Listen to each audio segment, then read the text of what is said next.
جاي لك في فيديو النهارده عشان اقول لك ازاي تقدر تاخد سنه كامله مجانا على جيميناي برو ايمجين 4 وفيو 3 اللي قالب الدنيا، واللي تقدر تعمل بيه فيديوهات سينمائيه بالعربي أنا غير حقيقي داخل محاكاة الذكاء الاصطناعي وبالانجلش. Force, a wild. مش بس كده، هتاخد كمان 2 تيرا بايت مساحة على جوجل درايف، وهتقدر تستخدم كل ادوات الذكاء الاصطناعي المدفوعة من جوجل بشكل مجاني تماما طول السنة، وده لمدة سنة كاملة. والطريقة سهلة جدا ومجربة، وانا جربتها بنفسي وخدت سنة كاملة مجانا على كل ادوات الذكاء الاصطناعي من جوجل. يلا بينا نشوف الطريقة. اول حاجه انتوا محتاجين في بي ان، فاحسن في بي ان انا برشحه لكم هو في بي ان اللي هو في اي بي ان، وده مجانا تماما بصراحه، سريع جدا وبيبقى عندك اكسس على يو اس وفرنسا ونيوزيلندا واكتر من بلد. طيب يلا بينا نسطبه مع بعض على جوجل كروم بالشكل ده وندوس اد اكستنشن. طيب وانس ان احنا دوسنا اد اكستنشن هتلاقي الفي بي ان نزل عندك بالشكل دوت، ونقدر نعمل له بين عشان يبقى ظاهر عندنا في البراوزر من فوق. المهم تعالوا نختار الفي بي ان من هنا. اول ما ندوس عليه وندوس كونتينيو زي ما انتم شايفين كده جاب لي اكتر من بلد، فانا هروح اختار على طول امريكا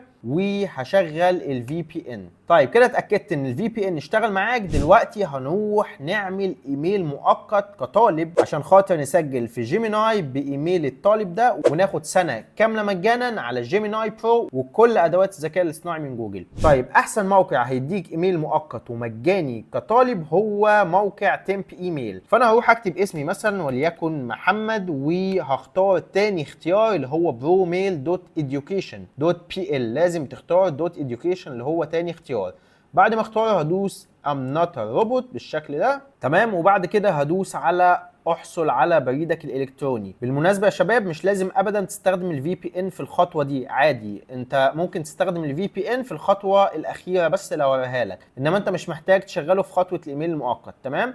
طيب هدوس احصل على بريدك الالكتروني بالشكل دوت، وزي ما انت شايف كده هيروح يديني ايميل مؤقت .education.pl. طيب ايه اللي انا محتاجه دلوقتي؟ اللي انا محتاجه ان انا اروح على موقع جيميناي واللي هيديني الاوفر، وطبعا لازم اتاكد ان الفي بي ان بتاعي شغال وشغال على يو اس. طيب بعد ما اتاكدت ان الفي بي ان بتاعي شغال هروح ادوس على كلمه جيت اوفر بالشكل ده، وزي ما انت شايف كده هيقول لي فيريفاي ستودنت ستاتس، تمام. عايز اتاكد ان انا طالب، وزي ما انت شايف كده هوفر $20 في الشهر. هدفع $0 لحد شهر 6 2026. خدوا بالكم يا شباب العرض ده هينتهي يوم 30 6 2025، لازم تلحقوا. طيب وانس ان انا ادوس على فيريفاي ستودنت ستاتس بالشكل دوت كده هيقول لي دخل الايميل بتاعك كطالب، فانا هروح انسخ الايميل